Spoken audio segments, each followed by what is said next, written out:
Verse 38, chapter 19. After this, Joseph of Arimathea, being a disciple of Jesus, but secretly for fear of the Jews, asked Pilate that he might take away the body of Jesus. And Pilate gave him permission, so he came and he took the body of Jesus. And so what's happening here, again, last time we looked at it, it was this Friday evening, and at evening on a Friday, it actually becomes the Sabbath day. And this is the high holy day for the Jews. And they count their days from sunset to the next sunset. And so Sabbath actually starts on Friday evening. And there's these people hanging on the cross. Here's Pilate. And he's trying to appease people to keep a riot from happening. If a riot happens, his reputation in Rome is bad, and he gets in trouble with the Romans, which is not good. You know, he would like to advance beyond these rabble-raising people, these Jewish people, and be in the authorities' good graces. And so he's trying to appease people, and therefore he crucified Jesus to appease them. But then others come to them and he say, you got all these bodies hanging, and it's going to desecrate our holy day. And so now we want you to kill them. And we looked at last time what they would do as these men were suffering. They would break their legs so they could no longer breathe and push up and get oxygen in their lungs. But when they came to Jesus, he was already dead, and so they poked his side, and we find out that blood or a clear liquid and blood poured out of his side, and he was truly dead because he gave up his life before the cross killed him, actually. And so we looked at that last week. And so after these things, men come to Pilate and they say, hey, the holy day is coming. Let us have the bodies. And of course, Pilate's like, please take them. This was kind of a no-brainer for him. He doesn't want to offend their religion anymore. But the man who does this is Joseph of Arimathea. And it says he was a disciple of Jesus, but he was one secretly because the religious Jews would be very upset with him if he said that he actually believed that Jesus was who he said he was, the Messiah. So Mark tells us that this Joseph of Arimathea was a prominent member of the leadership, and therefore he had to hide his devotion to Jesus. We're also told that he was a wealthy man. Now, this is important, as we're going to see throughout this teaching today, but it was also prophesied 700 years prior to the cross that Jesus would die amongst thieves, but he would be buried with the rich. And lo and behold, that's what we have in Isaiah chapter 53, verse 9. And they made his grave with the wicked, but with the rich at his death. He died between two thieves, and then he was buried by a rich man. And so this fulfills more prophecy. And so Joseph comes, but also in verse 39, it's revealed that Nicodemus, who at first came to Jesus by night, also came, bringing a mixture of myrrh and aloes, about 100 pounds. Now, Nicodemus, as you remember, is first mentioned in John chapter 3.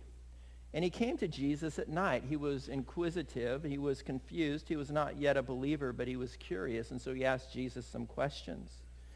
And Jesus just really gets to the heart of the matter. He says, Nicodemus, you must be born again. You must be born again. And Nicodemus is confused at this. And what Jesus was saying was, you must be born of water, which means born physically, right? The water breaks and the baby's coming. That's what happens, right? So you must be born physically, but we know this, but you also must be born spiritually. And so what happens as a child is you're born with a DNA defect, a sin nature, right? And what happens as you grow older and you become accountable to God, you must have that spiritual life now connected with God to bring life. You see, a spirit connected with a physical body creates physical life. But a spirit, your immaterial, connected to the life-giving spirit of God himself is spiritual life. And so you can have a spirit, but if that spirit is not connected with God, that spirit is considered spiritually dead. It doesn't mean it doesn't exist. He's just separated from the eternal God, the life-giving spirit. And therefore, you must be born of flesh, and you must also be born of spirit, connected to God. And that's what that means, okay? And so he spoke this to him, and obviously Nicodemus got it. Because here is Nicodemus, and I would say, obviously, everybody was a young disciple at that point in time, a well-respected man, but his Christian walk was very young. And so he comes, and he wants to bless Jesus. And what they bring, very expensive, they bring like 100 pounds of these aloes and oils. And they are not meant to preserve the body. They're meant to honor a body. Because in Jewish culture, what would happen is you didn't bury someone. Like in our culture, we embalm people, and the Egyptians embalm people, and it takes a long time for the bodies to decay, but eventually they will. And so in those days, the idea was to quicken the actual decay of the body. Because the grave to a Jewish person is not a place where the body would rest forever. It was a place where the body would decay. And so you would have these places, and really they're decay chambers. And to honor them, what you would do, the deceased, is you didn't want them to smell bad, and you would cover them with perfumes and things like this in order to honor them. And that was their way of honoring Jesus. He didn't ask them to do that, and they're not thinking, well, he's going to rise in a few days. What a waste of 100 pounds. They just want to bless him, And the cool thing is, doing this, God doesn't say it's bad or anything. They're just trying to honor. And I love that about God, because God takes all our efforts that are done with a pure heart, and we still get credit for them. And so they bring these things as young disciples to honor Jesus' body as they think he's going to actually decay. They didn't get the full picture just yet. And so very costly. And so they're offering this as disciples of Jesus. Verse 40, then they took the body of Jesus and they bound it in strips of linen with spices, as the custom of the Jews is to bury. Now in the place where he was crucified there was a garden, and in the garden a new tomb which no one had yet been laid. And so they take him and they put him in this place where the body would decay. And what would happen after a year to 2 years later, they would open up the tomb and they would gather the bones and they would put him in a box called an ossuary. And if you go to Israel, whenever they dig up a family grave, there's a bunch of boxes in there full of bones, right? And so that's how they buried people.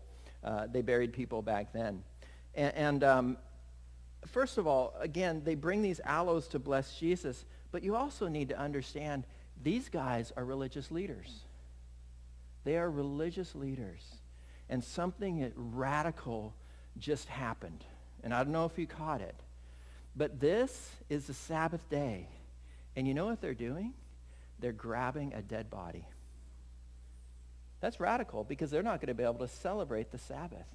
And for someone that's a religious leader, you weren't even ever supposed to touch a dead body, a carcass. It would make them unclean.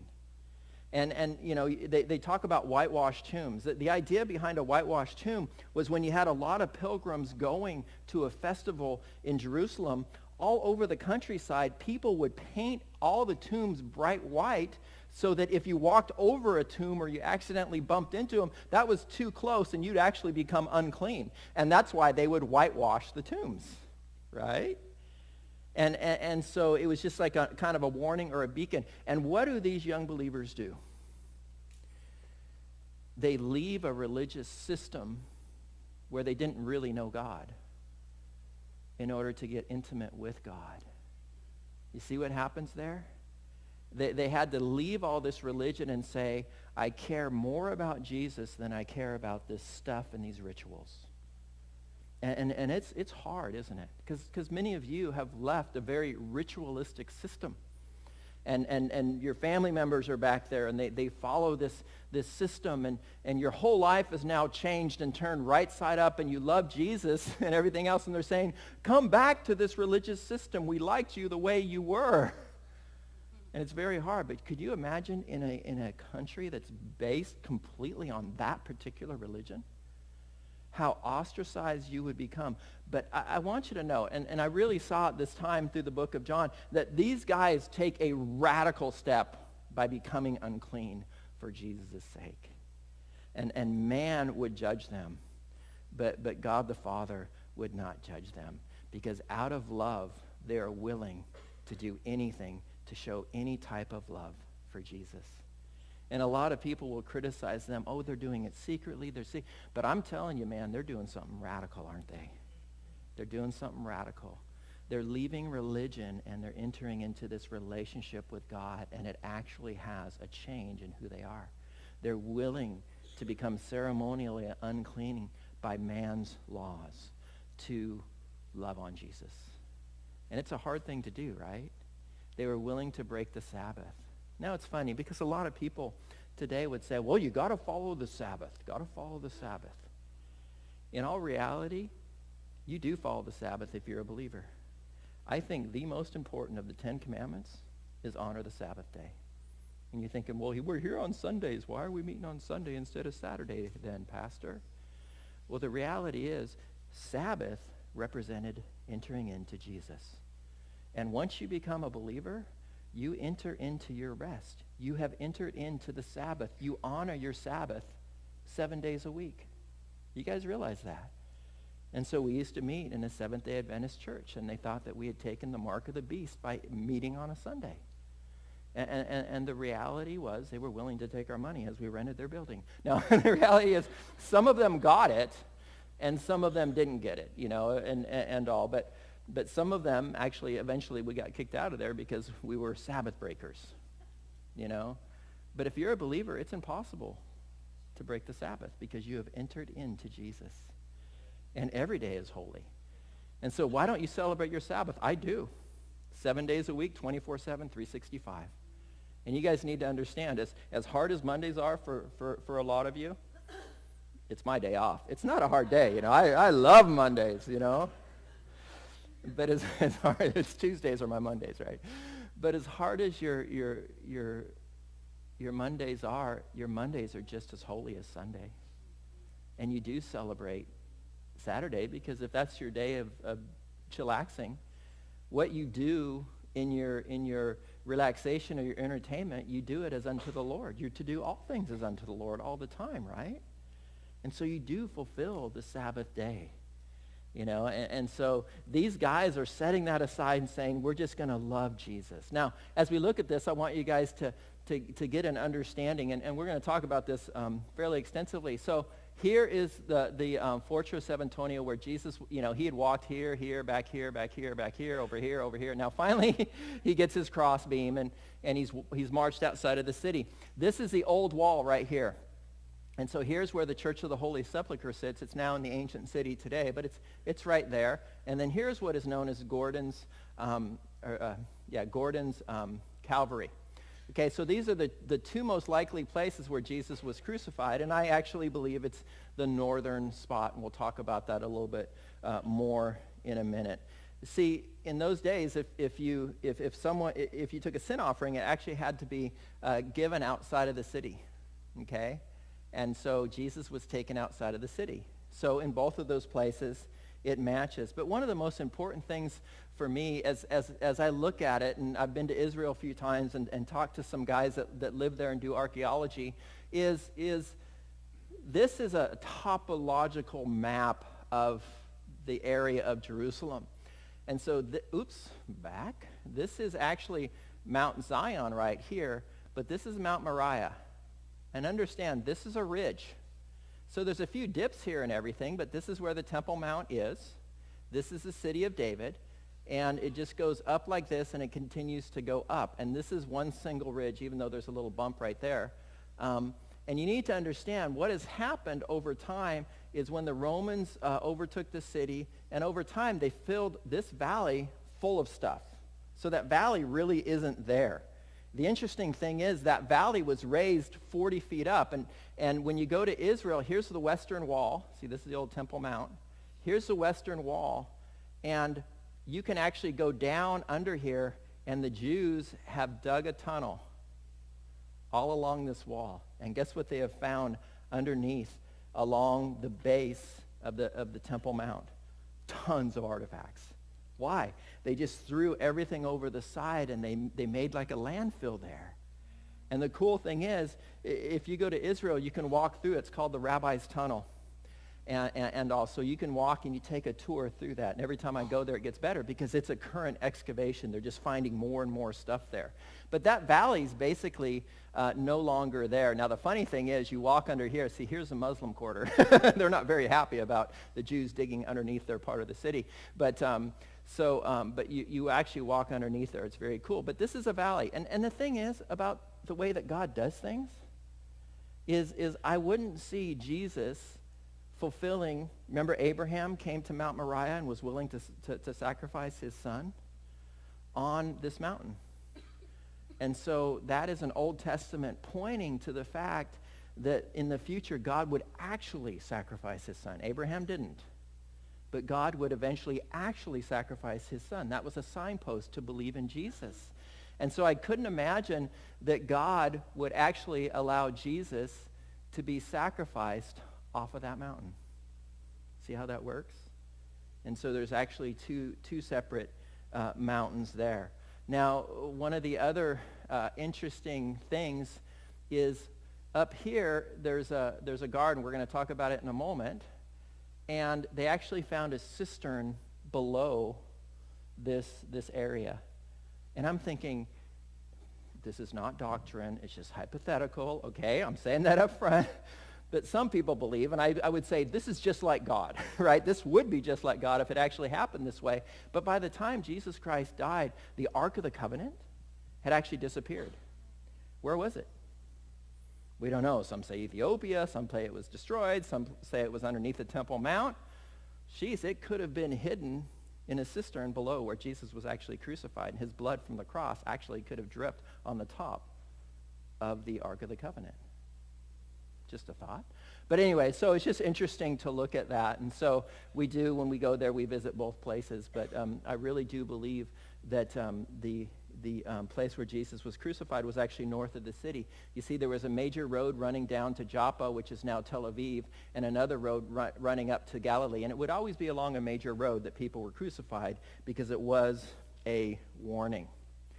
Now, as we move on here, here's a picture from back in the day where they had pictures, but they didn't have modern Jerusalem sprawl, okay?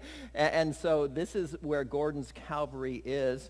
And some people make a big deal out of this, but things could have changed. But here's 2 eyes and possibly a mouth, the place of the skull. Or it was a place where they would actually they would stone people by dropping them off this cliff and then throwing rocks on top of them because that was the mode of crucifixion. So there could have been a lot of bones there. But in all reality, there was a major road running across here, okay? And then, the crosses would have been right here at a place called Calvary, right? The crosses would have been here because people were crucified at eye level right next to the road to warn people, don't mess with the Romans. That's why they would do it that way. And other interesting things about this site is we found out through ancient archaeology that this site was actually a vineyard. It's still a vineyard there. You can see the rows, right? And they did have a cistern, so it was owned by a very rich man that in dry times he was able to keep his vineyard growing. And what they did find is right over here, they found ancient tombs built into the wall. So today, this is a bus terminal, and all this craziness is going on. That has kind of collapsed, But over here, it's a beautiful garden upheld by people from Scotland who had purchased it and did all the archaeology and stuff. And so I think this fits perfectly, and I just think it's pretty incredible that if that's where Jesus Christ was crucified, he was crucified in a vineyard. What did he say the night before? This is my blood that gives you life. It's poured out my life in place of your life. Just incredible how things fit together. And so Matthew clarifies that it was Joseph of Arimathea's own tomb. And now you might ask, well, why was there a controversy between, the Church of the Holy Sepulchre and Gordon's Calvary and several other places that it could have been? Well, listen, back in the time when the church was trying to conquer Palestine, they went in there and there was a lot of battles, and there was always a lot of battles. There's really rarely ever peace there. And so the Roman church was trying to get the land. But also what they did is they set up pilgrimages for people, and they made a lot of money off of the pilgrimages. And so people are there. We're in Jerusalem. Where was Jesus crucified? So we can honor him there. And it's like, okay, well, this looks like a good enough spot. And it was chosen and then defended. And then over the years, archaeology has really proven against it. So they defend the ancient one just because that's where the tradition lies, but there's not a whole lot of evidence that that was actually the place. And so as archaeology got better, as we studied the scriptures deeper, as science allowed us to kind of test things and look at things, this became a much better place to believe that that's where Jesus was actually crucified. Now, he was crucified there, verse 42.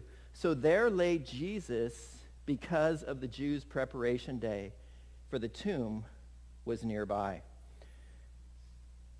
Now, it's interesting because we always say, Jesus Christ died and he rose again. But the full gospel message is a lot more than just that, right? Because Jesus came as a child, and he lived a full life till age 33 so that he could absolutely, completely identify with us. When I turned 34, I said, it's all over.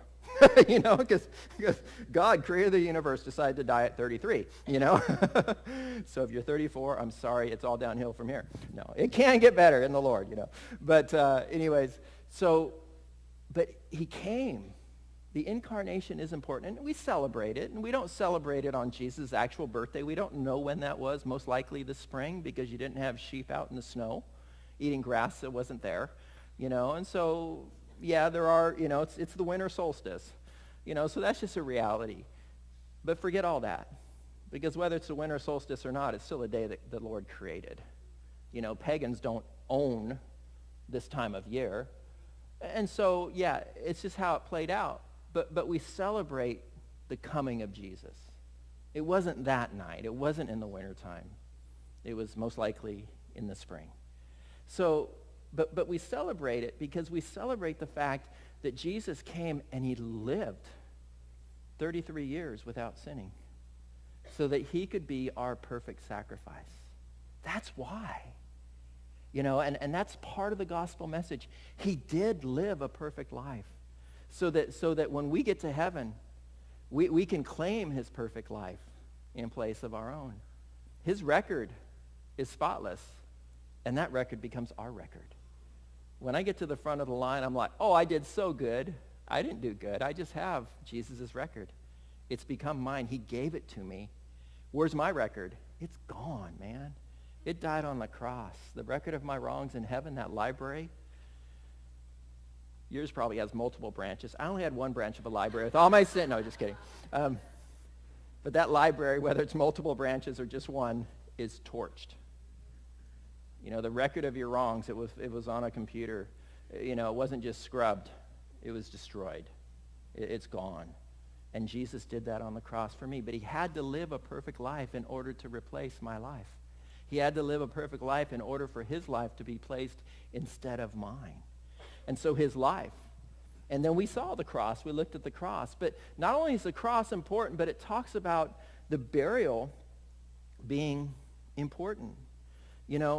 When we're baptized, we're dipped into the burial of Jesus Christ. Paul wrote, "For I delivered to you first of all that which I also received, that Christ died for our sins according to the Scriptures, and that he was buried."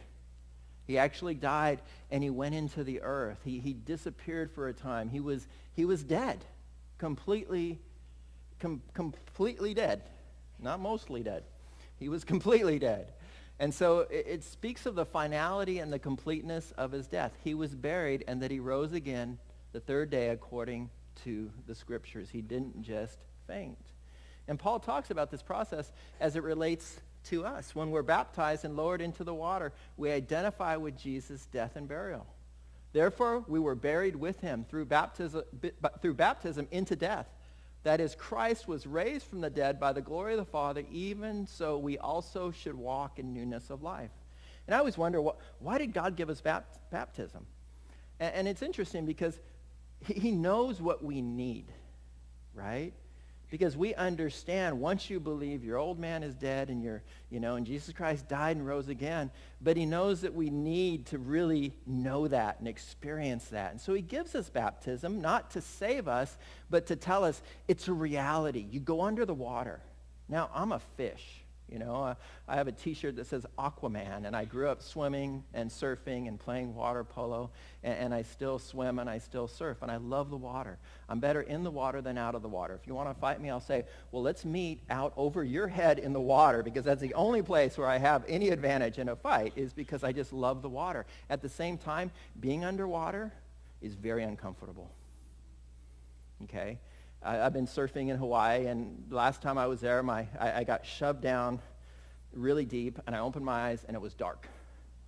And then I felt the leash that was connected to my leg just let go, which means my leash broke. So for surfers, our leashes, we climb them to get on our board because it's going to float quicker than we do, and we're going to come to the top.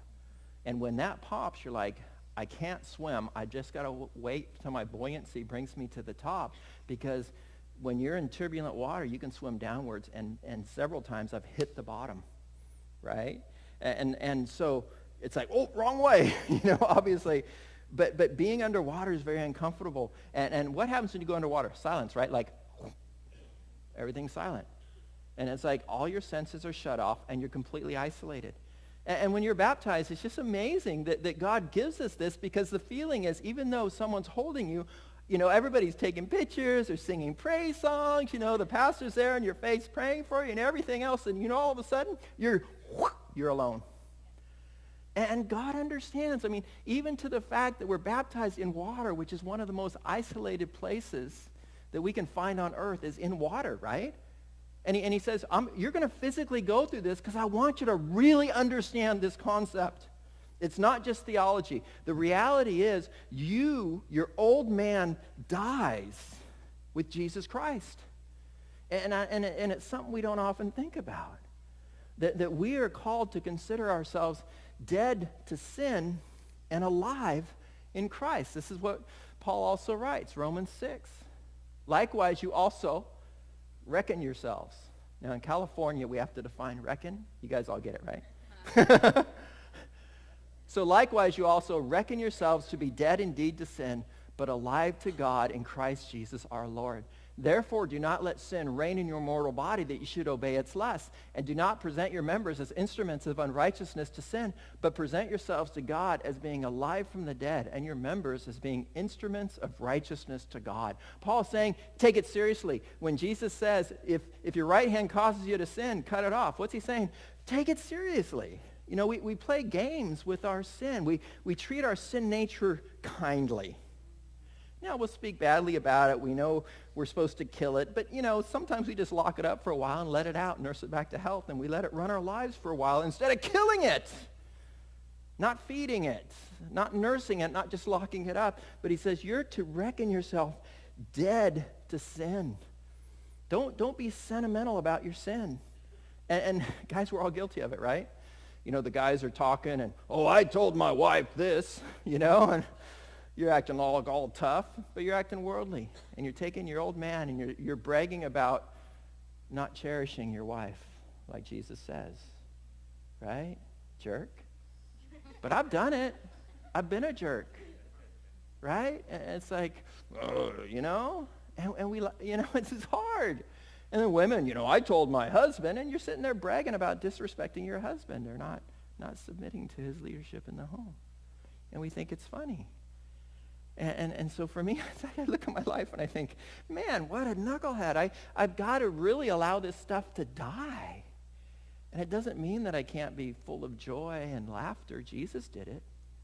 I can do it too. And I hurt a lot less people along the way. And I have a lot more satisfaction in my soul. And I'm a lot more purposeful for God. And what I'm saying is, man, guys, take your sin seriously.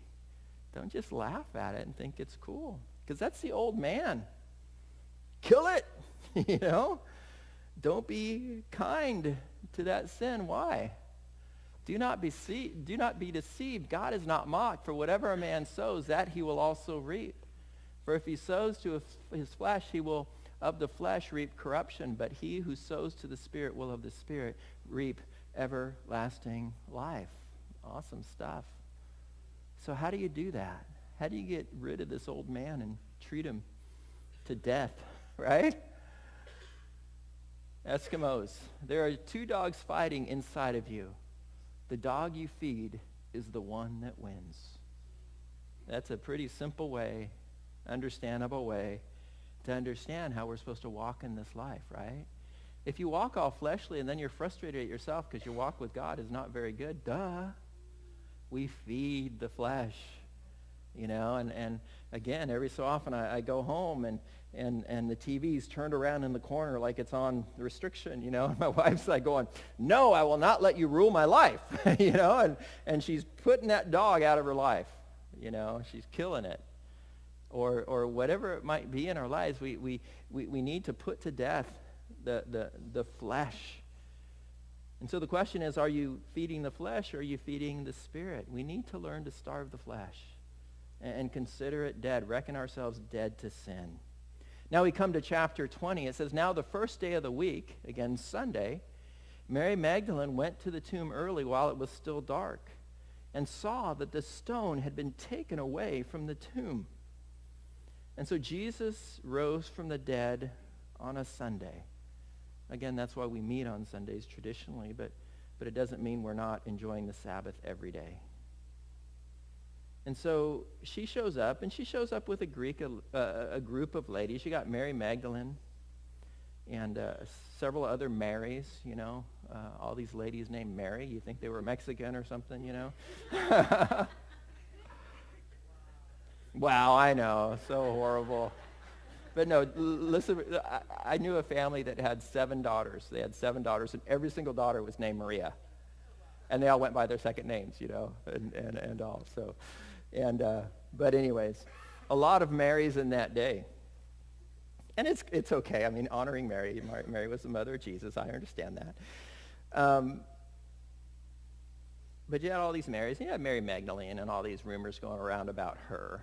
Now, what we do know about her is she was from Magdalene, and Jesus had rescued her from 7 demons.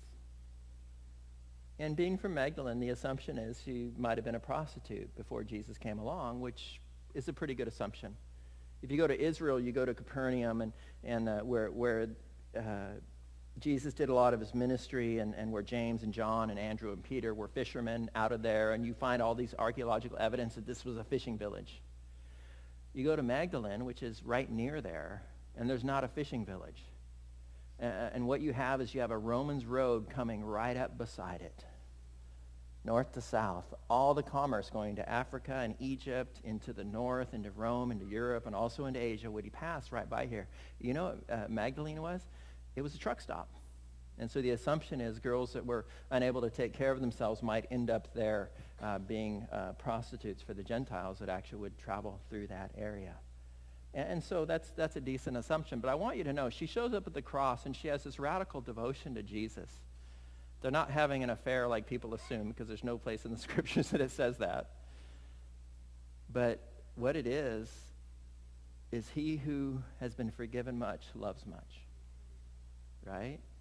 And you need to understand, I was raised in a Christian home, and it's just as much of a miracle for me to be saved as it is for anybody else. But I had to learn that over time because my pride, because I was raised in a Christian home, got in the way of understanding how much I really needed Jesus. And so the miracle is the same. But when you understand quickly how much God saved you from, and it's very obvious from those around you, you're just like, Jesus. And that's how this woman was. And so she was in this group, as well as 2 other Marys, and also Mary, the mother of Jesus, is also in this group that ended up at the cross. But these other Marys, they show up at the tomb, and they want to honor Jesus with more spices. And they come, and the stone had been removed, rolled away. Now, modern engineers estimate it would have taken a stone of 1 to 1.5 tons to cover the entrance, 2,000 to 3,000 pounds.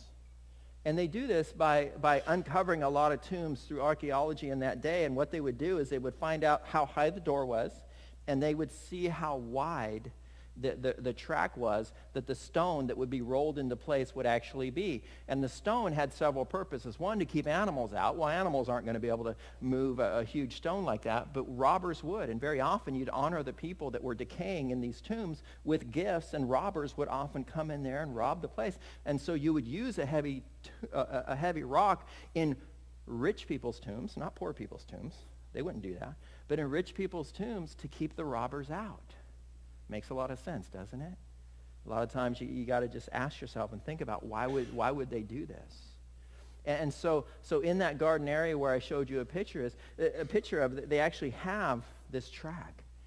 And understand, when you were closing a tomb, you would roll the stone downhill. It would be much easier to close the tomb than it would be to open the tomb, right? And so when they show up, there's no way these women would be able to get this tomb open on their own, like some people had said. And Pilate knew that Jesus said that he would rise again, and so he wanted that tomb sealed, which means they would put a rope across it and then cover it in wax so you could tell if anybody had messed with it, right? And so the funny thing is, Pilate believes in the resurrection, as where none of the disciples are believing that he's going to rise again, right? Which is funny, but it's what was happening here. He actually believed that Jesus would rise. So he's putting soldiers out there, 4 to 16 soldiers. He's putting a seal on the tomb. And this tomb is covered and it's protected. Verse 2. She then ran and came to Simon Peter and the other disciple whom Jesus loved and said to them, "They have taken away the Lord out of the tomb, and we do not know where they have laid him." Peter therefore went out and the other disciple and were going to the tomb. So they both ran together, and the other disciple outran Peter and came to the tomb first.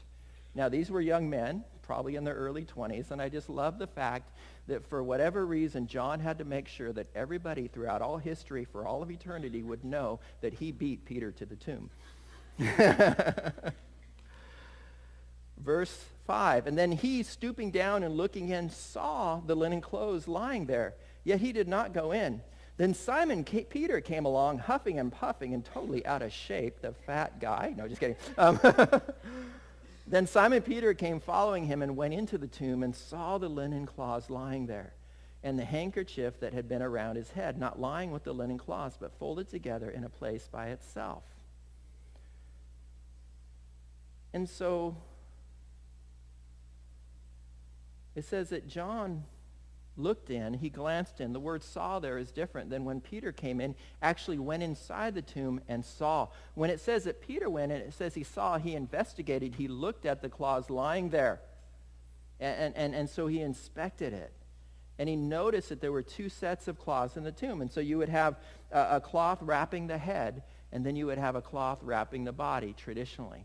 Right? And so some people say linen cloths, and most of the time linen cloths are more readily available because you could get pieces of cloth, and cloth was expensive. It took a long time to make, and so many times people were buried in a lot of small cloths. But again, Jesus was buried by rich people. He very well could have one, large cloth wrapping around him, and this gives, birth to the idea behind the Shroud of Turin and all that stuff, and I don't have too much opinion on those things, but what Peter saw was it laying there in order. And he saw the headpiece laying there in order. And that's very, very interesting, as we're going to see that John also sees this. Okay? Verse 8, then the other disciple who came to the tomb first went in also, and he saw and believed.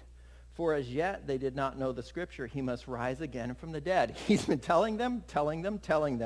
The Jews believe, the unbelieving Jews believe that he's going to do this, and so they're taking precautions and everything else. The Romans believe it too, right? And but at this point they're going, what in the world's going on here? So they believe that something's going on here, and it's radical, and I haven't placed it all together. The light bulb hasn't completely gone on. And so again, it seems that the chief priests believed more in the resurrection than they did. But on the day of Pentecost, Peter gets it. Now understand, the only scriptures that exist were Old Testament. You didn't have the book of 1st and 2nd Peter yet. Duh, right? It hasn't been written. You don't have the Gospels yet. They haven't been written. So what would happen is all of a sudden when they start to understand Jesus rose from the dead, he appeared to them as a resurrected body, and they're going, oh my gosh. And all of a sudden, all these scriptures are starting to click into place throughout the Old Testament. And I memorized this Psalm 22. They didn't call it Psalm 22, but the Psalm of David, and it said, things like this: you will not leave my soul in Sheol, or in hell, or death, resting place, nor will you allow the Holy One to see corruption. Like, I always wondered why David wrote that. Ding! Light bulb, now I get it. And just a few weeks later, he preached this to the people. Okay? And so the Lord had warned them. All of a sudden, they're slowly getting it. And then verse 10 goes on to say, then the disciples went away again to their own homes. And so they're getting it. They don't know what to do. They're going to go to their homes. They're still fearful. But the other disciple goes in, and this is where he believed. Verse 8, he saw and he believed. So this time, he didn't just glance like the first time. He actually went in and he saw and he believed. He knew that once he saw this piece and this piece lying there was no other way. Because do you think the Romans would have went and hid the body and first unwrapped it and carried away this nude, gooey body through the streets in order to cause this uproar? Right? Some said, well, they went to the wrong tomb. If they went to the wrong tomb, why didn't the Jews just dig up the other body and say, look, Jesus is right here. He didn't really resurrect from the dead. A little thinking goes a long way, doesn't it? Now, did the disciples go and take on a garrison of between 4 and 16 Roman soldiers and roll away this 2,000 to 3,000 pound, thing with a wax seal on it, and then unwrap Jesus and run through the city as wanted men, carrying this naked body over their shoulders as good Jewish men? Do you think that's a good idea? You think it's even plausible? Given that when Jesus first appears to them, they're cowering fearfully in an upper room? Doesn't make any sense, does it? But people throw these things out there. Why? They don't want to believe. But John, as an eyewitness, believes. He believes. He saw and believed. There comes a point where you need to believe. You can ask all those questions. And the cool thing about walking with God is I always ask questions. I've been walking with God as an adult for, next May will be 30 years, and I've been asking those questions. I've taken dozens of classes, and I've studied it and studied it and studied it. And I ask questions all the time. And the more questions I ask, the more answers I get, the more questions that are out there. So if I waited for every question to be answered, I would never believe. There comes a point where you got to believe. And the amazing thing is you have all these questions and you don't believe, so you're resisting the truth, and then all of a sudden you believe and you have like 1 billion questions answered the first day of walking with God. All of a sudden you got smart. No, that isn't the case. All of a sudden you gave in and you're not fighting it. And God gives you a bunch of answers. But then what happens with all these answers? You still have more questions. The problem with God is he's an eternal God, and I'm a finite being. So the more I look, the more I'm going to find. I call it the beautiful pursuit of ignorance. Because the more answers I get, the more my faith grows, but the bigger God gets exponentially, and I just get to be in awe of God over all these questions I still have. And when people come to me, are you an Arminianist? Are you a Calvinist? I'm like, give me a break. Like, you got to be kidding me. There's 5 points in one and 7 points in the other. Those are finite numbers. My God is so far beyond your little pea brain trying to put a filter on everything that God is. Free me up from that, because I'm just pursuing God. And the more my faith grows, the more God grows exponentially in my understanding of how large he is. Right? And it's an incredible thing. But Paul said this: you got to stop asking questions sometimes and just believe, and then keep on asking questions to grow in your faith. But he says, an acceptable time I have heard you, and in the day of salvation I have helped you. Behold, now is the accepted time. Behold, now is the day of salvation. It's time. it's time to believe. It's time to give in now. If you're not a believer, you need Jesus. But my parents, but these people, but this. You can but all your way into hell. You got to believe at a point. And the amazing thing is you believe, and then all of a sudden these things that you were resisting, you're not resisting anymore, and you're like, wow, that's so cool. But then you have more questions. But what happens when you have more questions is you try to answer those questions, and then your faith grows as those questions are answered in your life. But the cool thing is more questions arise because he's an eternal God, and he just becomes bigger, and you pursue harder. So you ought to be running harder as a Christian, as a 70-year-old man, than as a 20-year-old man. Your faith ought to grow. Now, your body wears down, you get more tired, so invest in the young people, and they can use all of their energy doing, the wisdom that you're pouring into their life. But that's how it's supposed to work, right? But believe. And don't just get saved and stop believing. Because belief is also, well, this is why I wrote the gospel that you would believe. Okay, I went off the hook here. But it's essential to living a life for God, to believe. And you can build on your belief, because a lot of times we believe for salvation and it's like, okay, well, that's it, and that's all I got. But you're not going to live by faith because you're not continuing to grow in your faith. The more you trust God, the more radical you can be for God, right? And you see it around you. It's like, oh, man, I wish I had the faith to do that. It's available to you. What makes them different than you? Nothing. You just need to be willing to grow more in your faith. And why do I say this? Because there's a place in the scriptures that says, immediately the father of the child cried out and said with tears, and he's saying this to Jesus, Lord, I believe, help my unbelief. And I would say to you, guys, you believe. If you're a Christian, you believe. And say, God, help me grow in my belief. Synonym, faith. Help me to grow in my faith. And as you grow in your faith, you're going to be glorifying God all the more. So if you don't believe, you need to believe. If you do believe, you need to believe more. What are you saying, Pastor? You need to believe more. You need to grow. I need to grow. And guys, I would say I've probably grown more in my understanding of God in these last 5 years than I had in the previous 25 years. And it's such a cool way to grow, because you'll never get to the end of it. Sitting back and going, oh, okay, football's more important than the gospel. It's not. Growing in your faith causes you to be able to step out in more faith. Listen, if you don't remember anything for this whole study, live like this for the next week. Feed the dog you want to win. You want the Spirit to win? Feed the Spirit and starve the flesh. Let's go ahead and pray. Dear God, we thank you that you have given us this thing called faith, which drives us to serve you, to live a radical life, not a boring life. Lord, to live differently, to live eternally minded, to live by faith, to live against the world's ideas, to actually make sense out of your creation instead of fighting against the evidence,